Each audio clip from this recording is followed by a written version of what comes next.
Choose the correct word for the part of the bird show by an arrow. आता ॲरोने बर्डची चोच असते ती दाखवलेली आहे. तर चोचला काय म्हणतात, बेक असं म्हणतात. तर मग फक्त ऑप्शन नंबर फर्स्ट एवढं एकच करेक्ट आहे. Choose the correct word which is the ending with the different sound. आता हे सर्व एका साऊंडने एंडिंग होते आणि फक्त इनफ या शब्दाची डिफरंट साऊंडने एंडिंग होते, म्हणून ऑप्शन नंबर थर्ड.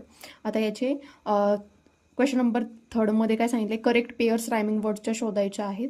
आता याच्यामध्ये चुकीचा ऑप्शन कोणता आहे, तर ए बी टू ए हा ऑप्शन नंबर 4 हा काय आहे, रॉंग आहे. Which is in middle word letter in a meaningful word form from the letter of. आता ह्या लेटरपासनं लेटर तयार केल्याच्या नंतर मिनिंगफुल वर्ल्डमध्ये मिडलमध्ये कोणता शब्द येतो, तर मिडलमध्ये येणारा शब्द कोणता आहे हा आपण बघणार आहोत. तर मिडलमध्ये CH हा शब्द येईल. Find the correct meaning of the underline word of the following sentence and choose the correct option. आता गेन म्हणजे काय, वाढणे, हे की नाही.